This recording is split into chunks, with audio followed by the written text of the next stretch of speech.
Hello everyone, so welcome to another recorded lecture on physics super JEE पर। Okay, तो मैं आपको ये बता दूं कि पहले तो यार हम लोग का 6 आवर का मैराथन होने वाला है 16 तारीख को 9 बजे से लेके 3 बजे शाम तक, है ना। और आज रात को एक सेशन भी लेने वाला हूं मैं 10 बजे, तो वो भी आपके लिए इंपॉर्टेंट है, वहां भी आपका प्रेजेंस बहुत जरूरी है। आज हम लोग करने वाले हैं फिजिक्स प्रिज्म को हम लोग समझने वाले हैं एक शॉट में। एक्चुअली क्या है कि प्रिज्म एक ऐसा टॉपिक है जिसमें से प्रॉब्लम हर बार आता है। +4 मार्क्स मान के चलो कि आपको ये टॉपिक दे के जाएगा।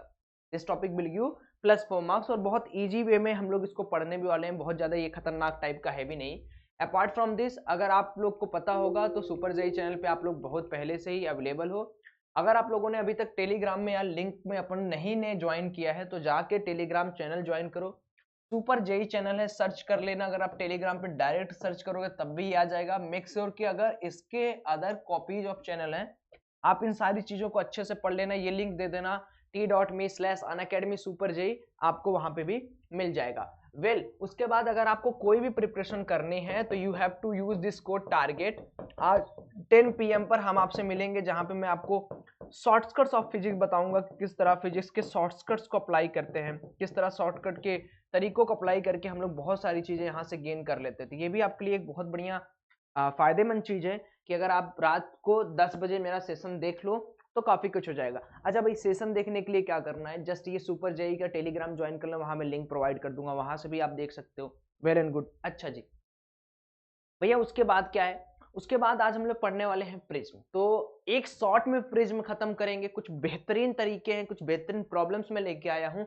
प्रिज्म के सारे एंगल्स, लाइक जेई मेन के लिए, जेई एडवांस के लिए, बोर्ड के लिए, सब कुछ यहाँ पे आपका कवर होगा। तो वेल एंड गुड, स्टार्ट करते हैं। यार, तो आज हम लोग जो बात करने वाले हैं वो बात करने वाले प्रिज्म पे। एक्चुअली प्रिज्म में बहुत जगह हम लोगों ने देखा है, हर जगह देखा है। इजिप्ट में देखा है, इजिप्ट वाले जगह में आप जाएंगे तो प्रिज्म अलग अलग क्वालिटीज के आपको दिखेंगे। इवन बहुत सारे लोगों के टेबल पर प्रिज्म रखा रहता है। प्रिज्म के बारे में, प्रिज्म की क्वालिटीज के बारे में बहुत सारे लोग जानते हैं, और आज मैं उसी क्वालिटीज और उसी के बारे में डिस्कशन करने आया हूँ। एक बार पहले ये देख लेते हैं कि ब्राइटनेस वगैरह सब कुछ एकदम फिक्स्ड है ना। मेरे को लग रहा है कि ब्राइटनेस वगैरह थोड़ा सा अगर डल भी है तो आप उसको मैनेज कर सकते हो। नॉट अ बिग इशू, आप उसको मैनेज तो थोड़ा बहुत तो कर ही सकते हो, है ना। दिख तो रहा ही होगा, ठीक है। तो सबसे पहले भाई ये रहा अपने पास प्रिज्म का बेसिक इंट्रोडक्शन कि भाई प्रिज्म क्या होता है, क्या नहीं होता है। तो अगर हम दो रिफ्रैक्टिंग, नोट डाउन, मैं यहाँ पे रिफ्रैक्टिंग सरफेसेस के बात कर रहा हूं। अगर कोई रिफ्रैक्टिंग सरफेस एक है और दो है, इन दोनों को मैंने क्या किया, एक दूसरे से कुछ इस तरह टच कराते हुए रख दिया कि यहाँ पर एक इंक्लिनेशन एंगल या रिफ्रैक्टिंग एंगल, या इसी को हम लोग बोलते हैं प्रिज्म वाला एंगल, प्रिज्म का एंगल, तो इस तरह फॉर्मेशन होगा। तो उस पर्टिकुलर ट्रायंगुलर लेमिना को हम लोग क्या बोलेंगे, प्रिज्म बोलेंगे। यानी प्रिज्म में दो रिफ्लेक्टिंग सरफेसेस, दो रिफ्रैक्टिंग सरफेसेस कुछ इस तरह के रखे होते हैं कि इनके बीच में ये वाला जो एंगल होता है इसको एंगल ऑफ प्रिज्म बोलते हैं। क्या बोलते हैं, एंगल ऑफ प्रिज्म। कभी कभी इसको रिफ्रैक्टिंग एंगल के नाम से जाना जाता है। ये देखिए, एक अपने पास ये जो उसको मैं इसको कलर कर रहा हूं, this is the first refracting surfaces and this is the second refracting surface. इस तरह दोनों के रख दिए गए and this is the base. Okay जी। अब भैया, नॉर्मली जो हमारे पास प्रिज्म होता है वो किस तरह होता है, दैट इज इक्विलेटरल ट्रायंगल, और जो प्रिज्म का एंगल होता है उसको एंगल ए से जाना जाता है, इसको हम लोग 60 डिग्री बोलते हैं नॉर्मली अगर हमारे पास कोई प्रिज्म है तो। भैया, आपने इसमें ये तो बता दिया कि चलिए ठीक है, दो इस तरह के प्रिज्म रखे हुए, लेकिन कभी कभार ये आता है कि जब दो नॉन पैरेलल फेसेस होते हैं स्लैब के, यानी अगर मान लीजिए मैंने आपके सामने एक स्लैब ये ले लिया, this is my first slab. अब अगर ये स्लैब है और ये नॉन पैरेलल सरफेसेस के स्लैब है, तो अगर कोई यहाँ पे रे घुस रही है, अब पता है कि ये एयर होगा भाई, ये सिंपल सी बात है, ये एयर होगा। तो मेरे को बताओ, क्या मैं ये बोल सकता हूँ यहां जाके थोड़ा सा रिफ्रेक्ट होके फिर ये रिफ्रेक्ट हो जाएगा? मान रहे हो नहीं मेरी बात, मान रहे हो? सोच के देखो। तो ऐसे केस में जो एंगल ऑफ रिफ्रैक्शन होता है या एंगल ऑफ प्रिज्म होता है उसको 90 डिग्री ट्रीट करते हैं। इसके बारे में हम लोग जानेंगे, इमर्जेंस का क्या कंडीशन होता है, क्या नहीं होता है, वो बात की बात है। तो अभी बेसिक बेसिक क्राइटेरिया ये डेवलप कर लो कि प्रिज्म की क्या क्वालिटी है, प्रिज्म के अंदर क्या क्या होता है, बस बेसिक आइडिया भी अपने अंदर घुसा लो। उसके बाद यह है रिफ्रैक्शन थ्रू प्रिज्म। अब प्रिज्म के थ्रू जो रिफ्रैक्शन होता है उसके बारे में बात करते हैं। जैसे मान लीजिए यही इमेज को मैं यहाँ पे कॉपी करके आपको दिखाना चाहूंगा। जो इमेज मैंने यहाँ बनाई है वो इमेज आप यहाँ देखोगे, है ना। तो मैं अगर आपके सामने एक प्रिज्म बनाऊं, दिस इज माई प्रिज्म, है ना। तो प्रिज्म में सबसे पहली क्वालिटी क्या है भैया, अभी आपने बताया कि this is angle of prism, तो मैं लिख लेता हूं angle A is known as angle of prism, angle of prism. अभी मैं आपको क्या बताने वाला हूं, अभी मैं आपको बताने वाला हूं रिफ्रैक्शन कैसे होगा। अब भैया जी यहां से एक रे गया होगा, बहुत अच्छी बात है, बहुत सुंदर बात है कि भाई यहां से एक रे गया होगा, चमक रहा होगा तो बताना। ये रे जाके थोड़ा सा यहां रिफ्रैक्ट होगा, फिर रिफ्रैक्ट होके बाहर आ गया। यानी अभी मेरे बात समझो, ये एक सरफेस से दूसरी मीडियम में गया, ये मीडियम इसके लिए एक ही है। यहां पे मीडियम एयर था, फिर एक नया मीडियम आया, फिर बाहर एक मीडियम आया जो कि फिर से एयर है। आ रही है बात समझ में?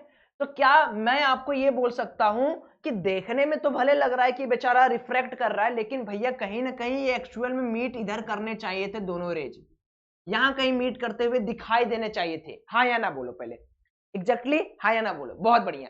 तो भाई ये जो रे है ये ऐसे जाना चाह रहा होगा, बाहर की तरफ निकलना चाह रहा होगा, और ये बेचारा बाहर की तरफ मीट करना, लेकिन एक्चुअल में डायग्राम तो ये बना, मतलब एक्चुअल तो ये है, और हमारा जो बनना चाहिए था, मतलब एक्चुअल का जो एपरेंट है ये है, और जो एक्चुअली फॉर्मेशन होना चाहिए था वो ये है। तो ये वाला जो एंगल है, ये वाला एंगल, इसको हम लोग बोलते हैं डेविएशन। डेविएशन मतलब मैं जा रहा हूं कलकत्ता, कलकत्ता से मैं इलाहाबाद चला गया, दैट इज माई डेविएशन। समझ रहे हो मेरी बात? और ये अगर मैं मान लूं कि this is angle of I1, तो I1 के साथ घुसा होगा, और यहां पे निकला किसकी तरह होगा, निकला होगा ये इमरजेंस एंगल लेके। इसको जो एंगल ये E है, इसको हम लोग बोलते हैं emergence angle, angle of emergence या इमरजेंस एंगल। इमरजेंस एंगल मतलब निकल जाना बाहर का जो एंगल है, उसको हम लोग इमरजेंस बोलते हैं, ठीक है ना। अच्छा, इसको I मानेंगे तो हम लोग थोड़ा सा अगर इसको देखें तो this will be my R1 and this will be my R2, क्योंकि ये दो जगह रिफ्लेक्ट करेगा। तो मैं यहां से क्या चीजें देख पा रहा हूं कि अगर ये R पॉइंट मान लेते हैं, तो ये R1 और R2 दो पॉइंट, दो हमारे पास एंगल होगा, और I से तो मेरी रे जा ही रही है। तो मैं क्या लिख सकता हूं कि भाई अगर इसका म्यू है, तो म्यू की value Snell's law Snell's law क्या बोलता है कि म्यू की वैल्यू होगी sine I divide by sine का R1। This is for first case, first case. लेकिन यहां देखिए, यहां दो बार रिफ्लेक्शन हो रहा है, एक बार गया यहां रिफ्रेक्ट हुआ, दूसरी बार गया यहां रिफ्रेक्ट हुआ। तो भाई अगर मैं ये चीज बोला तो भैया अब इमरजेंस के लिए इंसिडेंट हो जाएगा, है ना, इमरजेंस वाला इंसिडेंट हो जाएगा, और ये हो जाएगा साइन का R2। बोलो ये कर सकते हो या नहीं कर सकते हो? क्योंकि स्नेल्स लॉ जरूरी थोड़ी कि यही लगेगा, स्नेल्स लॉ तो हर जगह लगेगा, हर जगह वैलिड है। सबको समझ में आ रहा है? यस मोहित, राहुल, है ना, समझ पा रहे हो मेरी बात? एकदम क्लियर कट बात बता रहा हूं ना। चलो, तो ये क्या लिखा है, ये लिखा है कि अगर कभी भी रिफ्रैक्शन थ्रू ए प्रिज्म होगा, उसको बताने का तरीका इस तरह है। अच्छा जनाब इधर आ जाइए, यहां तक पहले नोट डाउन कर लो, पूरी तरह से इसको नोट डाउन कर लो, फिर मैं आगे बढ़ूंगा। धीरे धीरे करके चीजों को सीखेंगे, बहुत आराम से चीजों को सीखेंगे, जल्दीबाजी नहीं करेंगे, बहुत धीरे धीरे सीखेंगे, और ये कोशिश करेंगे कि जो भी चीजें हम सीख रहे हैं, उस सीखने के पॉइंट ऑफ व्यू से ये क्वेश्चन हमारा बन जाए, ये क्वेश्चन हमारा बन जाए। क्योंकि ये क्वेश्चन में सारी चीजें कंबाइंड वे में मैंने लगाया है, तो ये क्वेश्चन बन गया, इसका मतलब we have done very good. अब हम लोग पढ़ेंगे डेविएशन प्रोड्यूस बाय प्रिज्म। जो भाई ये डेविएशन आया है उसके बारे में जानना चाह रहा हूं। तो यहाँ पर एक प्रिज्म की कहानी बताई गई है, जिसमें से एक लाइट रे घुस रही है, रिफ्रैक्ट हो रही है, रिफ्रैक्ट होकर बाहर निकल रही है। ये इंसिडेंट है, ये R1 R2 है, ये इमरजेंस एंगल है, और यहाँ पर ये एंगल ऑफ प्रिज्म है। तो पहले तो कुछ बातें लिख लेते हैं। Angle A is prism angle, angle I is incident angle, angle R1 is from first surface, reflection angle from first surface, angle R2 is from second surface, देखना, और angle E is emergence angle. ये कुछ ऐसे basics point है जिसको हमने लिख लिया है, और क्या है, डेल फॉर डेविएशन एंगल और deviation caused due to refraction, कि भाई जाना कहीं चाहिए था, जा कहीं और रहा है। नाउ अब मैं आपसे एक चीज और पूछना चाहता हूं, जरा मुझे गौर से बताइएगा, इसमें कितने ट्रायंगल्स आपको दिख रहे हैं, कितने ट्रायंगल्स आपको दिख रहे हैं? क्या अगर मैं बोलूं कि यहाँ पे जो एंगल ए है और ये जो एंगल ए है, इन पूरे ट्रायंगल में अगर मैं देखूं तो इन दोनों का सम कितना आना चाहिए? ध्यान से समझना, ध्यान समझना, इन दोनों का सम कितना आना चाहिए? इन दोनों का सम आना चाहिए angle A plus angle R equal to 180 degree. पहले देख लो, आराम से अपने दिमाग में घुसा लो, तभी मेरी बात मानो। अभी पहले पूरी तरह से अपने अंदर आश्वस्त कर लो कि भैया angle A plus angle R की वैल्यू 180 के बराबर है। तो मैं क्या लिख सकता हूं एंगल आर की वैल्यू कितनी हो जाएगी 180 माइनस प्रिज्म एंगल, खोजो खोज लो। अरे नहीं आ रहा समझ में तो कोई बात नहीं, हम लोग तो यहाँ पे बैठे ही हैं आपको समझाने के लिए। ना समझ में आए तो कोई ऐसी बहुत बड़ी बात नहीं है, हम लोग यहाँ पे हैं। अच्छा, अब भैया यहाँ पर एंगल आर जो है और 180 माइनस एंगल ए है, लेकिन एंगल ए है क्या, इसको खोजिए। तो आप लोग यहाँ पे एक चीज बहुत क्रिटिकली देख रहे होंगे, बहुत क्रिटिकली देख रहे होंगे। अगर हम ट्रायंगल पी क्यू आर ले लें, अगर मैं ये ट्रायंगल ले लूं P Q R, this triangle P Q R, ये ट्रायंगल में ले लूं, तो इस ट्रायंगल पी क्यू आर में क्या होगा बताना। R1 है प्लस R2 है, क्योंकि हर ट्रायंगल के कोण का मान 180 डिग्री होता है, प्लस एंगल R की वैल्यू 180 डिग्री लिख सकते हैं हम लोग। सिर्फ सिंपल बातों का सिंपल ज्योमेट्री देख के हम लोग ये चीज बता सकते हैं। अच्छा, एंगल R की वैल्यू यहां पुट कर दो, तो R1 plus R2 plus 180 minus angle A is equal to 180। तो R1 प्लस R2 की वैल्यू क्या लिख सकते हैं हम लोग, लिख सकते हैं हम लोग कि A के बराबर है, यानी जो मेरा प्रिज्म एंगल है ना, वो R1 प्लस R2 बराबर, क्योंकि ये 180 कट जाएगा, ये प्लस इधर चला जाएगा। तो मेरे पास जो R1, R2 और A की वैल्यू आई, that comes under to be equal to prism angle A। अभी मेरे को क्या करना है, मुझे डेविएशन निकालना है। This is my deviation.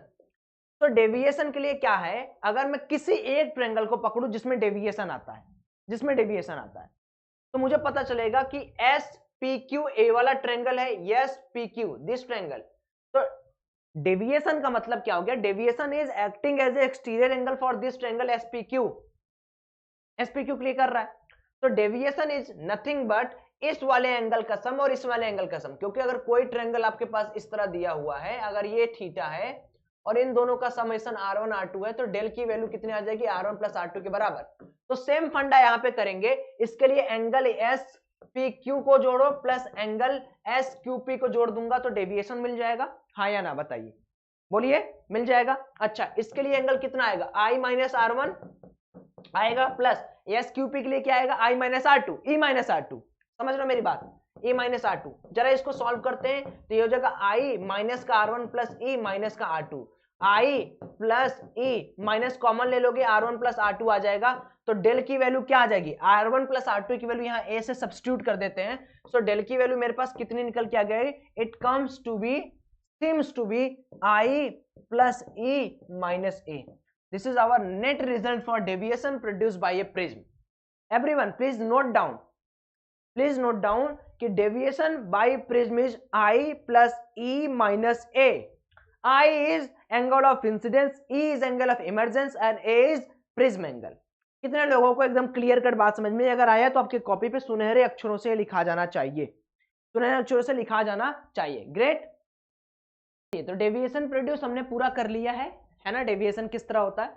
अब डेविएशन में अगर मैं आपसे पूछूं कि डेविएशन क्या होता है, आप बोलोगे भैया रे का अपने ओरिजिनल पोजीशन से भटक जाना डेविएशन होता है। तो डेविएशन में दो तरीके हो सकते हैं भैया, एक तो मैक्सिमम हो सकता है, एक मिनिमम हो सकता है।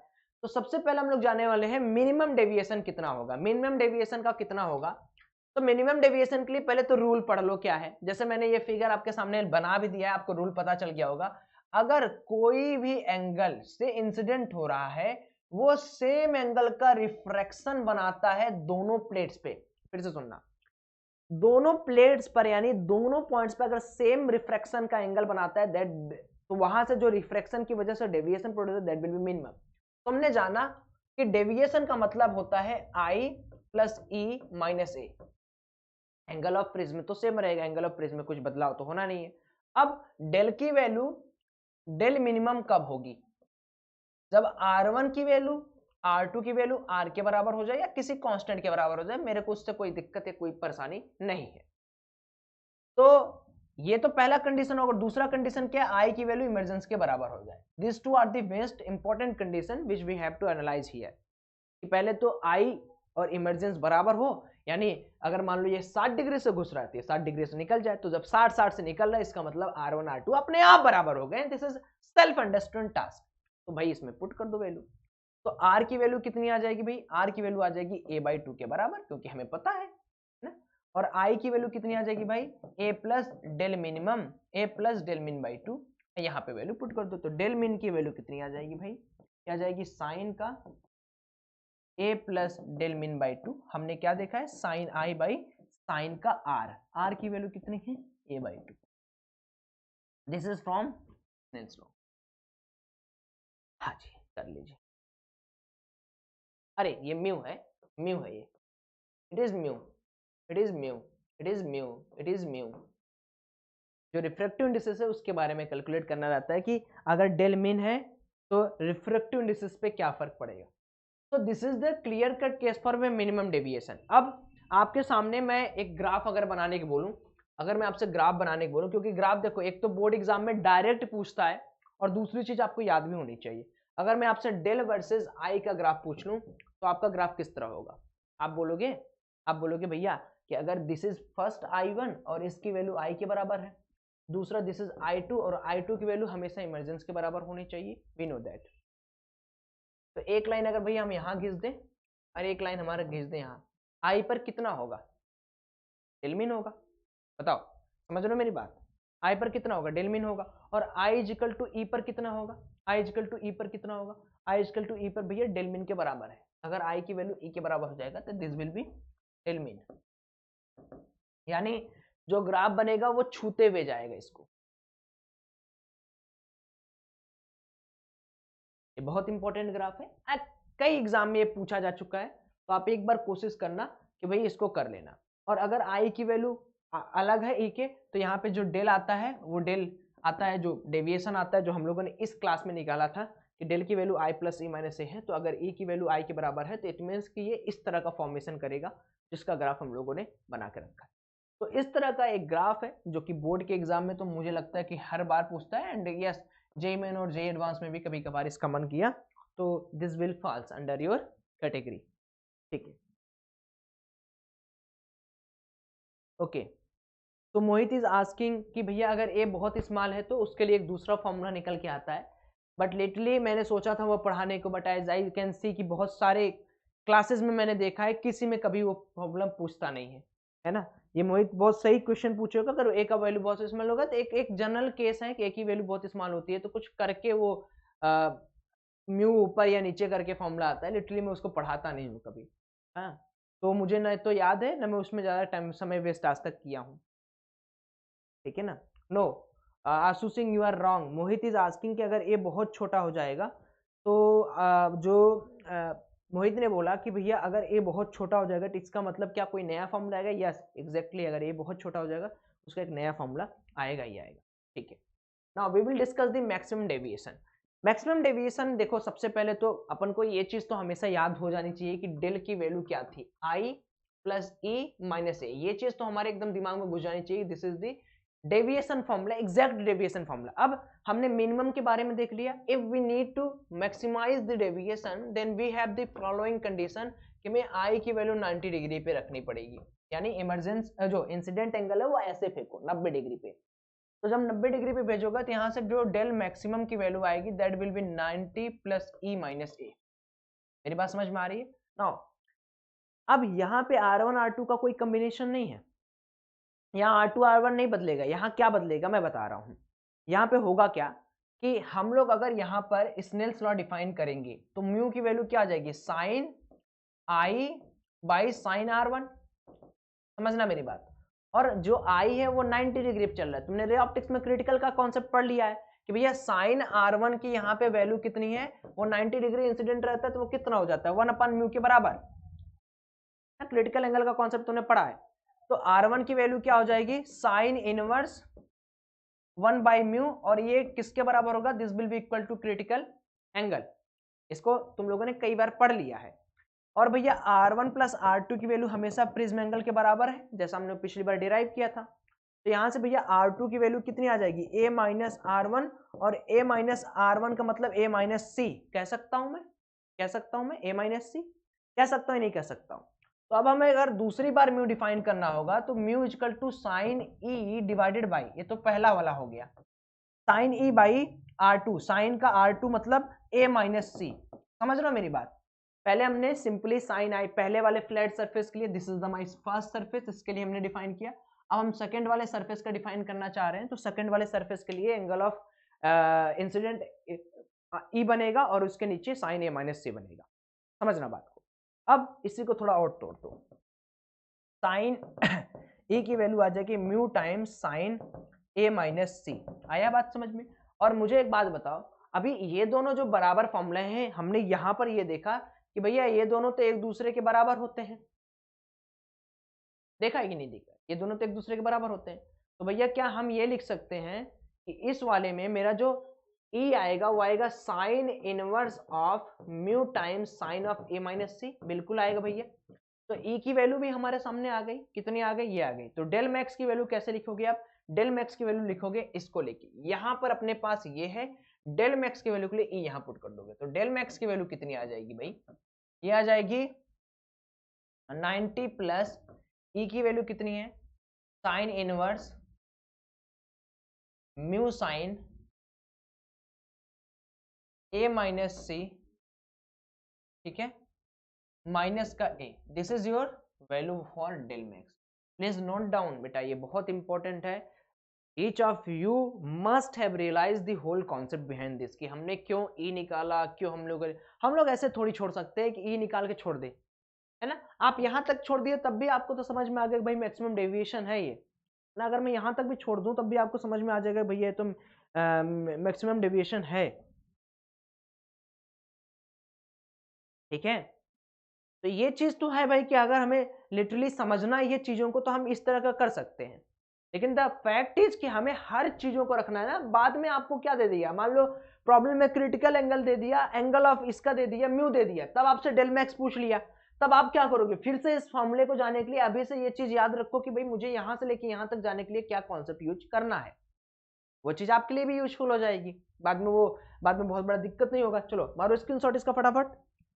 अब condition for no emergence, condition for no emergence का क्या मतलब भाई? अभी तक क्या हो रहा था? अभी तक जो भैया आपने प्रिज्म दे रखा था हमें, वहां से एक रे जा रही थी, रे निकल के बाहर आ जा रही थी, this is the condition of emergence.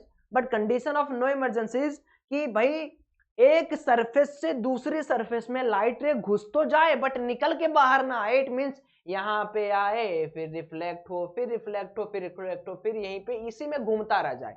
कहने का मतलब है इसी में घूमता रह जाए, बाहर ना आए। तो उसके लिए क्या करना होगा? उसके लिए हमें नो इमरजेंस का कंडीशन खोजना होगा। तो इमर्ज आउट फ्रॉम प्रिज्म वाला कंडीशन हम लोग देख लिए। अगर हमें इसको इमर्ज आउट फ्रॉम प्रिज्म नहीं करना होगा तो हमें क्या करना होगा कि इस सेकंड फेस का ये जो एंगल है, ध्यान से समझना, एंगल R2 की वैल्यू क्रिटिकल एंगल से ज्यादा रखनी है। बहुत सिंपल सा रूल है भाई। पहले वाले से तो घुसने देना है कि पहले, अगर कई लोग बोलेंगे भैया R1 की वैल्यू C से ज्यादा कर दे, तब तो घुसेगा ही नहीं रे, ये तो कर ही नहीं सकते। अब हमें घुसा के तो उसके बाद रोकना है ना। जैसे ये घुस गया रे, तो उसके बाद हमें इसको पकड़ लेना है, निकलने नहीं देना है। बोलो अच्छा, इसके लिए क्या होगा कि I की वैल्यू अप्रोच कर जाएगी 90 डिग्री को, क्योंकि जब तक 90 डिग्री को होना नहीं चाहिए, 90 डिग्री अप्रोच करना चाहिए। और R1 की वैल्यू क्या अप्रोच करने लगेगी? C की वैल्यू को, तभी तो होगा ना। जैसे मैं बोलूं कि आप इसको क्या करो, इसको 90 डिग्री बनाओ, तो आप क्या बोलोगे कि नहीं 90 डिग्री कहीं से बनाया है क्या? नहीं ना। तो ये चीज याद रखना। So from here we can say that R1 plus R2 is nothing but angle A के बराबर। R1 की वैल्यू किसको अप्रोच कर रही है? C को अप्रोच कर रही है। चलो, प्लस R2 की वैल्यू किसको अप्रोच कर रही है? C को अप्रोच कर रही है, इज इक्वल टू A। कह सकता हूं ना। तो A की वैल्यू कितनी की अप्रोच कर रही होगी? 2C के। और अगर for conditional value we can say that कि this A should be equal to 2C। A की वैल्यू, एंगल ऑफ प्रिज्म की वैल्यू 2C से बड़ी हो।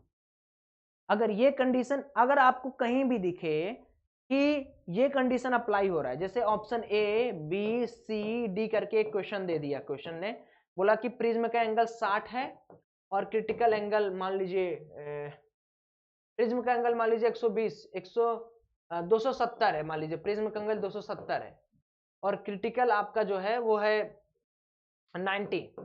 बताइए कौन सी ऐसी वैल्यू है जिसमें रे पास नहीं करेगी? तो आप क्या देखोगे कि 270 की वैल्यू हमेशा बड़ी हो 9 दूनी 18 से, है ना। ऐसा कोई ऑप्शन हो जिसमें ये बड़ी हो, यानी अगर मैं इसको प्रिज्म के एंगल को 60 बोल देता तो 60 डिग्री में बड़ी नहीं होती, तो 270 हमेशा 180 से बड़ा रहेगा, तो ये वाला केस हमेशा सेटिस्फाइड करेगा। यानी एक ही वैल्यू हमेशा बड़ी देखनी है, बाकी सारे वैल्यूज को हमें छोड़ देना है ना। और आप लोगों ने ये भी चीज पढ़ी होगी, TIR का केस भी हमने पढ़ाया था, वहां पे भी आपको कुछ ना कुछ इस तरह का दिखा होगा। चलो, टोटली रिफ्लेक्टिंग प्रिज्म, तो भाई आपने वो डायमंड वगैरह तो समझा ही है, आपने देखा है हीरे चांदी का चीज क्या होता है, हीरे चांदी कैसे होते हैं।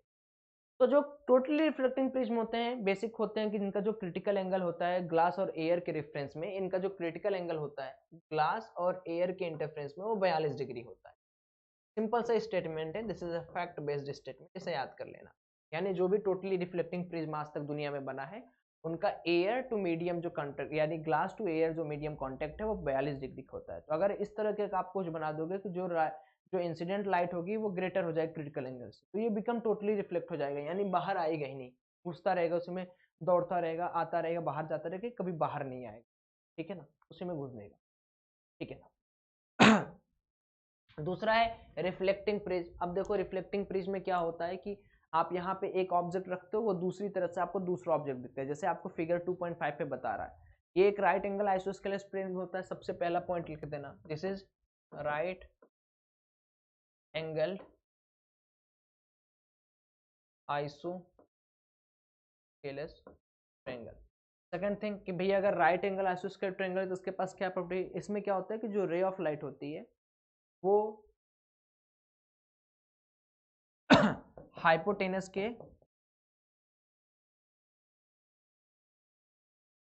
जो भी रे ऑफ लाइट होगा वो हाइपोटेनस का क्या होगा, दैट शुड बी पैरेलल। अगर ये पैरेलल नहीं रहेगा दैट मीन्स कि आपका वो कंडीशन नहीं यूटिलाइज हो पाएगा जो कंडीशन आप चाहते हो। अब आपको इसमें क्या लगेगा, अगर आप ऐसा कभी कर देते हो तो आपको ये लगेगा कि अगर कोई भी इन्वर्टेड बॉडी मैंने रख दिया है तो वो इन्वर्टेड ऑब्जेक्ट हमेशा खड़ा हुआ मिलेगा। जैसे मान लो उल्टा मैंने यहाँ पे ऐसे इस पेन को यहाँ रख दिया, और अगर यहाँ पे एक आइसोस्केलेस राइट एंगल ट्रायंगल आ दिया, तो यहाँ से जो रेज निकलेंगी वो प्रिज्म में देखो इस तरह जाएंगी। ऊपर वाला जैसे मान लो मैं बोल देता हूँ ये पैर है और ये सर है, तो पैर वाला एंगल गया रिफ्रैक्ट हुआ और पैर वाला एंगल नीचे आ गया, ये पैर हो गया। इतना खतरनाक कॉन्सेप्ट है, समझ रहे हो। अगर मेरे को एक बंदे को सीधा देखना है, बंदी को सीधा देखना है, वो चाह नहीं रही है या चाह नहीं रहा है कि मुझे तुम सीधा देखो, तो we can use this erecting prism. मजेदार चीज, पैर का गया टकराया, रिफ्रैक्ट हुआ, यहाँ पे रुक के पैर यहाँ आ गया, सर का गया टकराया, टॉप पे पहुंचा और सर यहाँ पे आ गया। यानी उल्टा को सीधा बनाने में और सीधा को उल्टा बनाने के लिए एक मददगार चीज हमने बना के रख दी है, that is known as erecting prism. तो दीज ऑल आर दी बस जस्ट बेसिक थिंग। एक क्वेश्चन हम लोग करेंगे, this is a question, question number 1 हम लोग करेंगे और सभी लोग बच्चे इसको ध्यान देंगे। You have 3 minute to do it. The question is asking to identical thin isosceles prism, angle A and refractive index mu are placed with their bases touching each other. Okay, two identical thin isosceles prism है, याद रखना, these all are the isosceles prism, यहाँ पे गलती मत करना। And refractive index mu are placed with their bases touching each other. This system can act as a crude converging lens. Draw a neat diagram showing the path of parallel incident ray. Obtain the focal length of system, the height of incident h. You have 3 minutes. You don't need to stop the video. You don't need to pause the video. आपको बस इसको देखना है, अपने copy पे करना है 3 minute, है ना। उसके बाद मैं आपको इसका सोल्यूशन बताऊंगा।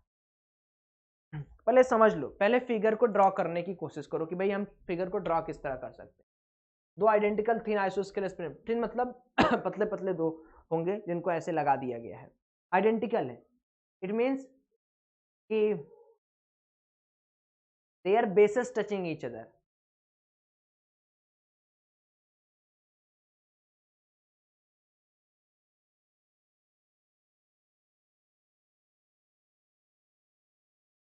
मतलब दो को एक साथ लगाया गया है, नथिंग मोर, ऐसे है कुछ। मतलब कहने का मतलब ये है कि अगर ये मेरे पास पहला प्रिज्म है तो मैंने दूसरा यहाँ पे बेस को टच करते हुए लगा दिए भाई, एंगल ए है, यही तो कह रहा है ना, two identical thin isosceles prism angle a and reference mirror place within their base touching each other, यही तो कह रहा है, कोई और चीज तो कह नहीं रहे मुझे, उल्टा सीधा के तो बारे में बोला नहीं है। जैसे ये तो बोला नहीं कि इस तरह लगाना है इसको, तो हम इतने मगजमारी क्यों करें भाई, पीछे क्यों ले जाएं, हम क्यों अपने क्वेश्चन को हार्ड बनाएं, जब हमारा यहीं से हो जा रहा है तो why we will do this, नहीं करेंगे ऐसा, है ना, नहीं करेंगे ऐसा काम भाई, जिससे कुछ हमारा लॉस हो।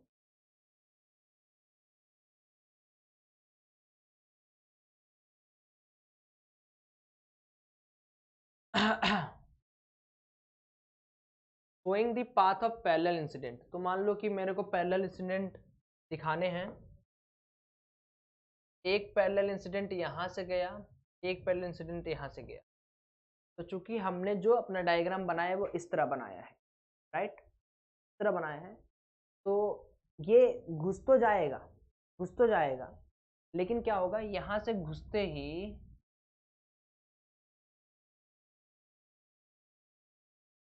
थोड़ा सा इधर जाएगा, ये यहाँ से घुसते ही थोड़ा सा इधर जाएगा, यानी इन दोनों को भी हम लोग एज अ किसी पॉइंट में मीट करते हुए देख सकते हैं। समझ पा रहे हो मेरी बात, रिफ्रेक्टेड रेज घुस तो रही हैं बट किसी पॉइंट पे मीट करते हुए दिख रही हैं, बात समझ पा रहे होगे आप कि भाई, और जो ये एंगल जो जहां सीधा देखो ऐसा हुआ ना कि अगर रेज यहां जाना चाह रही थी, ऐसे चली गई, तो एक्चुअल में ये रेज जाना तो यहां चाहिए थी एक्चुअली, तो ये जो एंगल निकल के आया, this is my deviation angle, तो this is my deviation angle, this is my deviation angle, क्योंकि सेम है तो सेम ही होगा, और जो मेरा बेस से लेके लेंथ वाइज कोर्स बना वो मेरा फोकल आई होगा, फोकल लेंथ होगा, फोकल लेंथ होगा ना, तो अगर ये डेविएशन है तो वी कैन से दैट कि अगर ये अल्टरनेट एंगल है तो ये भी डेविएशन हो जाएगा। देखो जी जेड बन रहा है, ये देखो, ये और ये दोनों आ रहा है, बस समझ में ठीक लग रहा है, देख के देखो, कोई दिक्कत नहीं है ना। तो डेविएशन की वैल्यू क्या हो जाएगी यहाँ पे, डेविएशन की value we can say that कि डेविएशन विल बी, इसका मान लो रिफ्रैक्टिव इंडेक्स नहीं दे रखा है, हम लोग मान लेते हैं म्यू, और एयर का 1 है, म्यू माइनस ए इंटू, चूंकि ऑप्टिकल पाथ है तो म्यू माइनस 1 इंटू टी, इसका कुछ और देना चाहिए ना यार, okay, deviation due to this slit, जो हम लोगों ने एक बार पढ़ाई की थी, इफ यू कैन रिकॉल, कि अगर कोई मटेरियल है तो इसका कुछ थिकनेस तो दिया ही होना चाहिए कि भाई कितना थिकनेस है, थिकनेस नहीं देगा तो क्या होगा, अगर ये थिकनेस नहीं देगा तो how can be can say that, okay okay okay, no problem no problem, mu minus 1 into,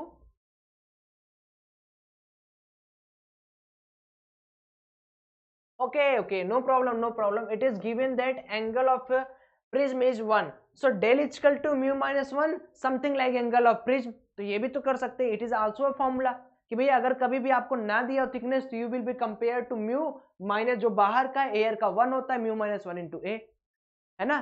तो अगर मैं बहुत छोटा एंगल मान के चलूं डेल को, तो डेल का tan फॉर्मूला कितना आ जाएगा, tan डेल की वैल्यू कितनी आ जाएगा, अगर इसको राइट एंगल मानूं तो इट विल कैलकुलेटेड बाय, ये हाइट h है, h by focal length, right, this is my perpendicular height h and this is my perpendicular height foci, तो इसको हम लोग डेल मान लेते हैं, del equal to h by f, ये दोनों फॉर्मूला एक दूसरे को मिला देते हैं, यानी h by f is equal to mu minus 1 into a, that comes out to be f की वैल्यू इज इक्वल टू क्या आ जाएगा, क्या आ जाएगा, okay, f by h is equal to 1 upon mu minus 1 into a, तो f की value आ जाएगी f is equal to h upon mu minus 1 into a, great ahead, please note down,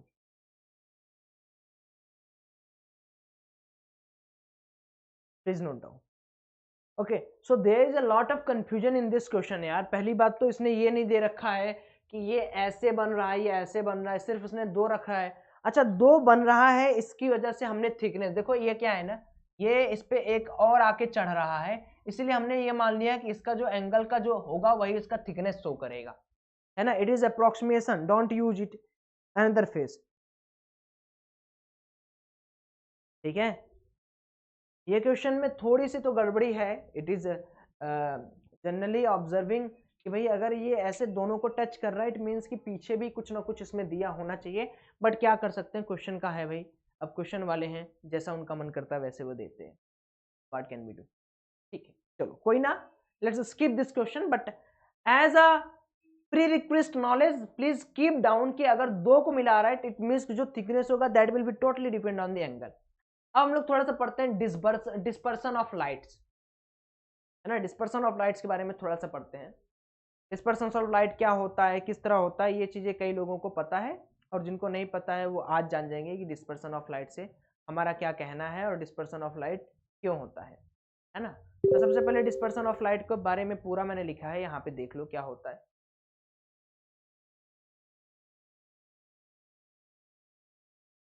dispersion of light बोला है कि इन ऋग्वेदा, ऋग्वेद में is mention that light is made of many colours, light जो है बहुत सारे कलर से मिलके बनी है।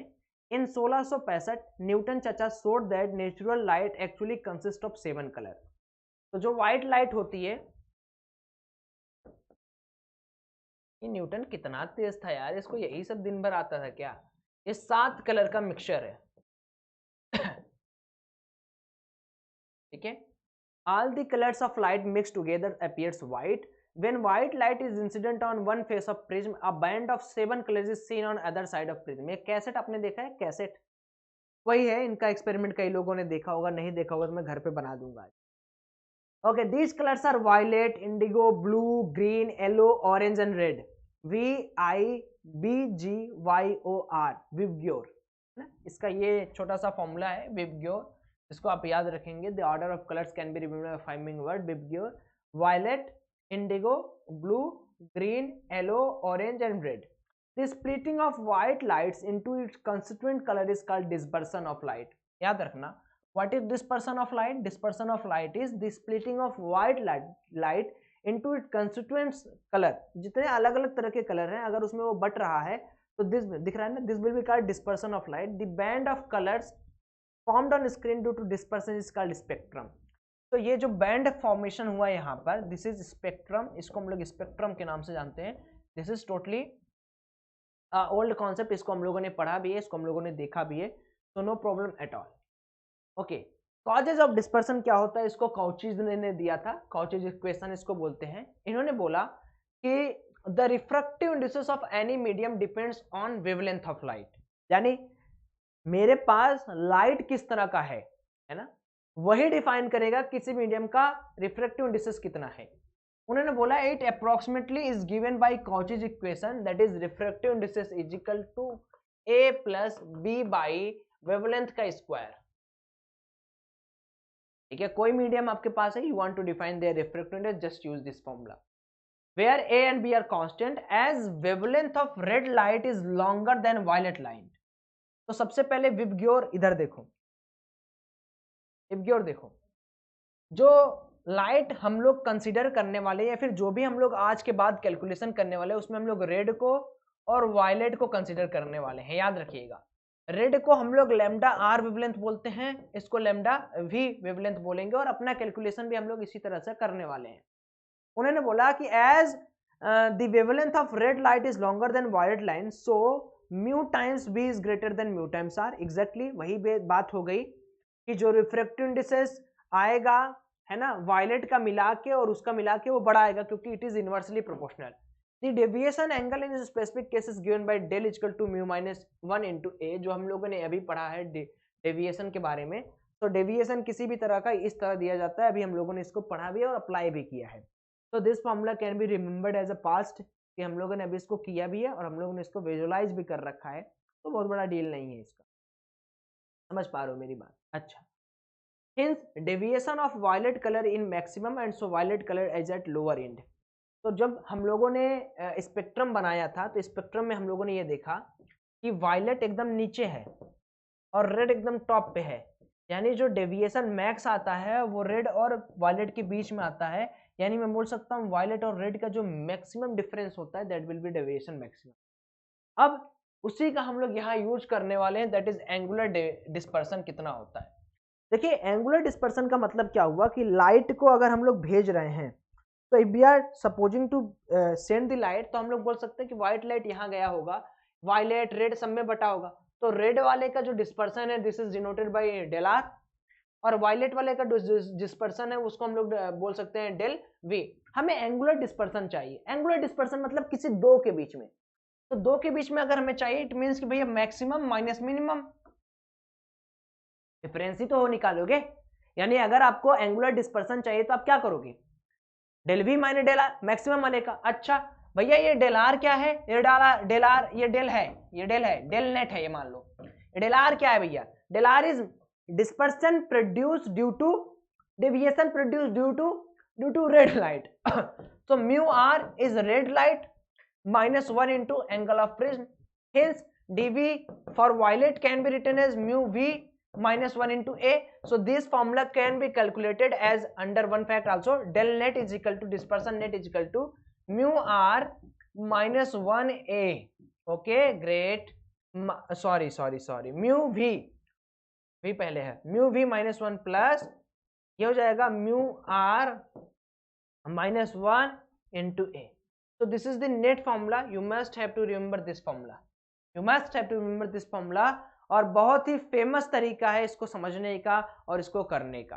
तो हम लोग एक चीज और बोल सकते हैं यहाँ से कि डेल वी यानी deviation from violet to red is nothing but, इन दोनों को जोड़ दो तो कॉमन ले लोगे, तो mu times v minus mu times r is equal to a. ये एक फॉर्मूला दोनों के लिए बहुत उपयोगी है अगर आप नॉर्मली डेविएशन निकालना चाहते हो, है ना, और इसकी तरह आते हो, सब की तरह आपको इस तरह का मिलेगा। मोहित, कपिल, क्या कर रहे हो भाई, बात कर रहे हो, बात कर रहे हो, बात करना है अभी, क्योंकि हमने देखा कि डेल नेट की वैल्यू आती है इसके बराबर, तो इसकी जगह हम लोगों ने इसको रख दिया। सो मेरे पास जो डिस्पर्सन ऑफ लाइट आया वही आया। एंगुलर डिस्पर्सन कितने लोग को क्लियर हो गया, फटाफट स्क्रीनशॉट ले लो, मजाक नहीं, फटाफट ले लीजिए। थोड़ा हट के चीजें हैं, थोड़ा बढ़िया चीजें हैं, थोड़ा सा चीजें हैं जो मजा देती हैं। अच्छा, जैसे डिस्पर्सन हो रहा है, डिस्पर्सन कितना होगा, कब होगा, किस तरह होगा, उसको डिफाइन करने के लिए एक नया टर्म है जिसको हम लोग बोलते हैं डिस्पर्सिव पावर। क्या बोलते हैं, जैसे आप मान लो कि मैंने डिस्पर्सन आपको बता दिया, इसका मतलब कितना होता है कि हमें अगर ओमेगा से पहले, तो इसको डिनोट किससे करते हैं, ओमेगा से, ओमेगा फॉर डिस्पर्सिव पावर। ये होता है सबसे पहले तो एंगुलर डिस्पर्सन कितना हुआ, ऊपर लिखिए। एंगुलर डिस्पर्सन और डेविएशन में अंतर है बाबू, फिर से मैं बता रहा हूं, याद रखिए आप लोग ये चीज। पहले तो डिस्पर्सन क्या होता है, the splitting of white light into its constituent colour is called dispersion, and deviation is भटकना, अपने एक्चुअल पार्ट से भटक जाने को हम लोग डेविएशन बोलते हैं। तो deviation and dispersion should be very clear in your mind. हमने यहां पर क्या लिखा है जरा गौर करिए आप लोग, हमने यहां पर लिखा है डिस्पर्सिव पावर, ऊपर हम क्या लिखेंगे, ऊपर हम लिख रहे हैं डिस्पर्सन, जो हमने अभी निकाला है एंगुलर डिस्पर्सन यानी del V minus del R, और नीचे मैं लिखूंगा मीन डेविएशन, मीन डेविएशन। तो ऊपर और नीचे तो कहीं कंफ्यूज नहीं हो रहे हो भैया, ऊपर आपने क्या लिखा नीचे क्या, अच्छा मीन डेविएशन किसका आता है, हमेशा मीन डेविएशन किसका आता है, याद है आपको, बताओ, वायलेट का, हमेशा मीन डेविएशन। लिख लो पहले इसको, लिख लो, बाद में और मजा आने वाला है तुम लोग, हाँ सच में, पहले इसको नोट डाउन कर लो और मजा आने वाला है इसमें भी। यहां से हम लोग चल रहे हैं, यहां से इतनी सारी चीजें, फिर ये फिर ये फिर ये फिर ये फिर ये, काफी चीजें हम लोग धीरे धीरे सीखते हुए आगे बढ़ रहे हैं। ऐसा नहीं है कि आपको कभी कोई दिक्कत होगा।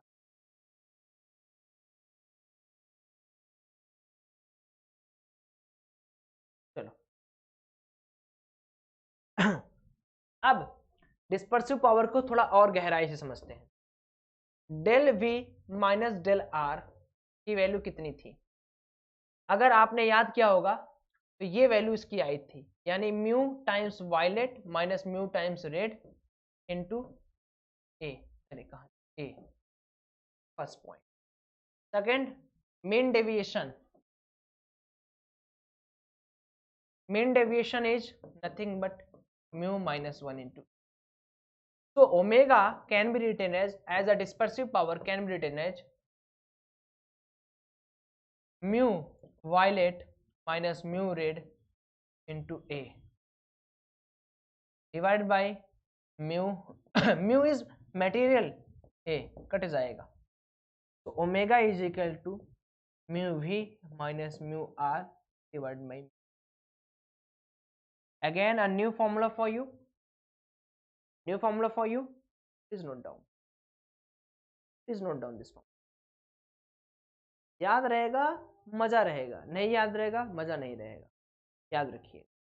जब तक आपके दिमाग में ये चलेगा तब तक आप चलोगे, है ना, नहीं चलेगा आप नहीं चलोगे, याद रहेगा जी।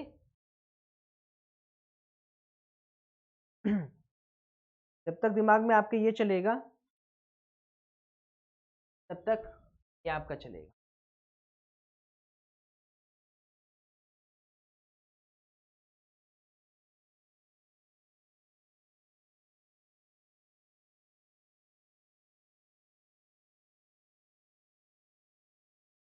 ये वाला जो कलर है, this colour is known as, yellow colour is known as mean deviation. अगर आपको ना समझ में आए तो you can just write here. आप यहां लिख सकते हो, क्या लिख सकते हो यहाँ पे, आप यहां लिख सकते हो कि भैया ये जो फॉर्मूला है, this mu is for mu yellow.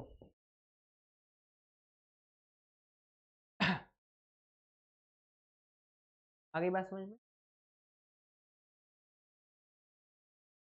Great, okay.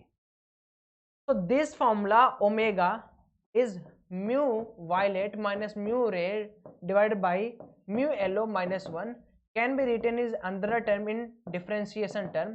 तो differentiation term में यहाँ ऊपर डे mu बन जाता है, याद रखना differentiation के term में, और यहाँ पे mu minus 1 है ही। अब हमने एक और थ्योरम अभी सीखी है, that is Cauchy's theorem, mu is equal to a plus b by lambda का स्क्वायर, ये सीखे हो, याद है भी कुछ देर पहले मैंने बताया था। तो यहां से जो मेरे पास फॉर्मूला बनेगा, डेल म्यू, म्यू फॉर इनका डिस्पर्सिव पावर का हमें निकालना है, del lambda is equal to, इसको मिला के जो फॉर्मूला बनता है वो बनता है minus 2b by lambda cube. अब ये जो फॉर्मूला है it is the dispersive power formula, मतलब डिस्पर्सिव पावर को डिफाइन करना है, ये आपका फॉर्मूला है, because this is only the power of material, ठीक है, this is only the power of material, but along with dispersive power this is nothing but du mu by d lambda। अभी खोपड़ी में घुसा होगा, अभी खोपड़ी में कुछ गया होगा। तो डिफरेंशियल वाला पॉइंट जो है उसको देख लेना, समझ लेना, नॉट लेस और मोर। आप इन दोनों को कभी कभी देखो कंबाइंड में इन दोनों को बोला जाता है, ओमेगा को भी कई लोग डिस्पर्सिव पावर बोलते हैं एंड बहुत सारे लोग due mu by D lambda को भी डिस्पर्सिव पावर बोलते हैं। It is just a matter of fact कि आपसे एग्जाम में क्या निकलने को आ जाए, आपसे क्या निकलने को आ जाए एग्जाम में, ये मैटर ऑफ फैक्ट है। डिस्पर्सिव पे क्वेश्चन जो है प्रीवियस ईयर क्वेश्चंस के, आई विल टेक केयर, मैं उसे करा दूंगा। Okay, now we have the combinations of prism. Combination of prism देखो, एक तो पहली बात तो it is totally outed from JEE Main, outdated from JEE Main syllabus. ये जेईई मेन में तो कतई नहीं पूछा जाता है, but of course it can be asked in the JEE advance examination. इसमें क्या है, दो प्रिज्म को उल्टा करके लगा दिया गया है, एक के नीचे एक। इसका जो फर्स्ट प्रिज्म है, फर्स्ट प्रिज्म का एंगल ए है, सेकंड प्रिज्म का एंगल ए डैश है। अब आपसे डिस्पर्सन विदाउट डेविएशन पूछेगा। अच्छा, एक चीज पहले ये समझते हैं कि भैया ये डिस्पर्सन और डेविएशन का मतलब क्या है। देखिए, जब भी कभी डेविएशन कॉज्ड होगा रे ऑफ लाइट में, डिस्पर्सन होगा, या ये कह सकते हो डिस्पर्सन कॉज्ड होगा, डेविएशन होगा। समझ लो मेरी बात। जैसे इसमें देखो, व्हाइट लाइट गई, गई, जाना चाहिए यहां, लेकिन ये रिफ्रैक्ट हुई, फिर रिफ्रैक्ट हुई, फिर रिफ्रैक्ट हुई, अंदर गई, रिफ्रैक्ट हुई, फिर रिफ्रैक्ट हुई। रेड के लिए रिफ्रैक्ट हुई, रिफ्रैक्ट हुई, रिफ्रैक्ट हुई, फिर बस एक चीज यहाँ पे है कि जो येलो के लिए मेन डेविएशन हम लोगों ने कैलकुलेट करा था अभी, वो बेचारा 0 आता है, ये अपन को बचा लेता है, ये बेचारा बचा लेता है। यानी अगर विदाउट डेविएशन डिस्पर्सन हो रहा है, विदाउट डेविएशन, तो हम लोग क्या बोल सकते हैं कि भैया जी सिंपल सी बात है कि जो पहले वाले के लिए डेविएशन है येलो के रिस्पेक्ट में मेन डेविएशन, और दूसरे के लिए जो मेन डेविएशन है, उन दोनों की वैल्यू 0 के बराबर आनी चाहिए थी। कह सकते हो, कह सकते हो, क्योंकि जो फर्स्ट प्रिज्म है उसका मेन कलर क्या है, येलो है, मेन कलर क्या है, येलो है। अच्छा भैया जी डेल वाई का मतलब डेल वाई का मतलब mu -1 into prism angle A plus दूसरे वाले के लिए भैया mu -1 into prism angle A dash equal to 0 कह सकता हूं मैं, क्योंकि डेविएशन 0 रखना है, विदाउट डेविएशन, विदाउट डेविएशन। इसका जो पीला कलर होगा वाई मान ले, इसका जो पीला कलर है वाई डैश मान ले, अलग अलग कलर मानोगे तभी तो काम हो पाएगा, काम हो पाएगा। अच्छा mu Y into A minus A plus mu Y dash A dash minus A dash is equal to 0, तोड़ दिया मैंने। अब मुझे क्या करना है, मुझे एक फॉर्मूला इसमें बनाना है ए डैश की वैल्यू, जो नया वाला होगा। तो डैश की वैल्यू तो ऐसे निकल जाती, क्या निकल जाती, क्या निकल जाएगी, बताओ क्या निकल जाएगी, ये निकल जाएगा, ये निकल जाएगा कि a minus mu Y into A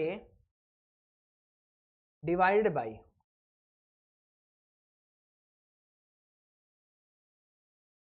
mu Y dash -1।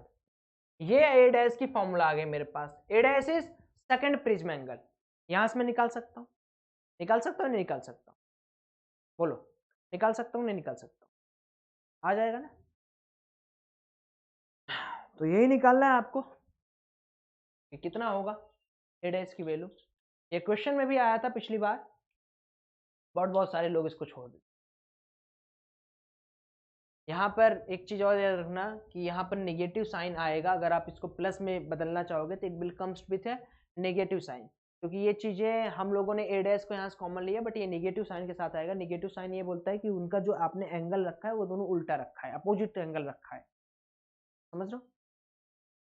चलो अब भैया ये तो ए डैश आ गया, अब टोटल डिस्पर्सन डी बताइए कितना होगा। तो मैं क्या बोलूंगा कि फर्स्ट प्रिज्म के लिए अभी हमने एक प्रिज्म के लिए हमने यहां निकाला है, यहां पर एक प्रिज्म के लिए ये था, this is for the first prism. अब अगर मेरे पास दो प्रिज्म आ जाएगा, दो प्रिज्म आ जाएगा तो मैं क्या करूंगा, फर्स्ट प्रिज्म के लिए del v minus del R होगा, सेकंड के लिए del v dash minus del R dash होगा, दिस इज फॉर सेकंड। अब मुझे अगर टोटल डेविएशन निकालना हुआ,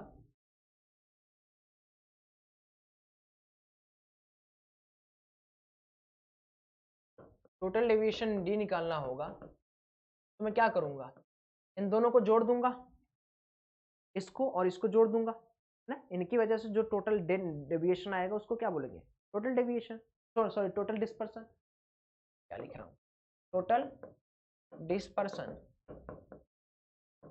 मैं क्या कर सकता हूं, यहां पर mu del mu minus del R plus del mu dash minus del R dash, यह मेरा क्या हो गया, this is my total. Value put कर देंगे आप, वैल्यू जो आपके पास है तो आप पुट कर देंगे, that will come to be total deviation. उसी तरह सेकंड है डेविएशन विदाउट डिस्पर्सन, यानी सेकंड वाले केस में अब डेविएशन तो होगा और डिस्पर्सन अब नहीं होगा, मतलब यहाँ पे डी की वैल्यू 0 आएगी, समझना यहाँ पे डी की वैल्यू 0 आएगी। तो मैं इसके लिए तो मैं आपको कहूंगा कि आप खुद से करो, आई am just writing the formula कि डेविएशन आपको टोटल खोजना है ना, और विदाउट डेविएशन तो उसका डेल तो फॉर डेविएशन, डिस्पर्सन के लिए डी, ये हो जाएगा म्यू एलोलाइट -1 ब्रैकेट बंद। अब ओमेगा के बारे में मैंने बताया था ना, ओमेगा के बारे में, तो 1 minus omega by omega dash into angle of prism. ये वो कंडीशन है जब आपका डिस्पर्सन हो ही नहीं रहा है, जब डिस्पर्सन हो ही नहीं रहा है, तो ओमेगा फॉर फर्स्ट के लिए dispersive power, omega dash for second के लिए डिस्पर्सिव पावर। अब आपको क्या करना है, you need to calculate dispersive power. Dispersive power का मीनिंग मैंने बता दिया है कि डिस्पर्सन कितना हुआ है डिवाइड बाय मीन डेविएशन, इन दोनों को ओमेगा बोलते हैं। तो just you need to calculate deviation without dispersion. किसी एडवांस के क्वेश्चन में कभी पूछ लिया कि find out the deviation without dispersion, तो आपको फॉर्मूला ये लगाना है डेल वाला, del Y equal to mu Y minus 1 minus omega upon omega dash का, ओमेगा डैश जो आपको मैंने दिया है वही आपका होगा। ठीक है, great great, thank you. Now ending this class here guys, thank you so much for joining. You must have to see the telegram link in the description box and yes मैं बार बार आपको एक चीज बता रहा हूँ कि कितना आपको कुछ भी करना है तो you have to use this code, क्योंकि अगर अभी जनवरी मान लें तो जनवरी, फरवरी, मार्च, अप्रैल, मई, जून और जुलाई, यानी आपको कम से कम अभी 6 महीने हमारे साथ पढ़ने। तो do subscribe this 6 month pack from here, है ना। अगर आपको आगे पढ़ना है टारगेट में तो आप अभी से 24 या 12 मंथ का भी से आप कर सकते हो। इसके लिए आपको ये कोड यूज करना है TARGT। ये रेफरल कोड बहुत इंपॉर्टेंट है। इसी से आप मुझे सपोर्ट करते हो, इसी से आप अपने आप को सपोर्ट करते हो, इसी से आप बताते हो कि भैया मैं आपके साथ हूँ, मतलब मैं आपके साथ पढ़ाई कर रहा हूँ, I am just standing with you. तो ये दोनों कोड आपके लिए बहुत इंपॉर्टेंट है। Wish you all the very best and happy Makar Sankranti to all of you. Iconic subscription हमारी तरफ से है, आपको ये कोड यूज करना है for getting any of the plus subscription. And yes, आज 10 बजे यानी 10 PM पर मेरी एक क्लास है स्पेशल में, है ना। तो स्पेशल वाली क्लास मस्ट है, आप अटेंड करना, आना। We will do something big. Thank you so much guys, thanks a lot.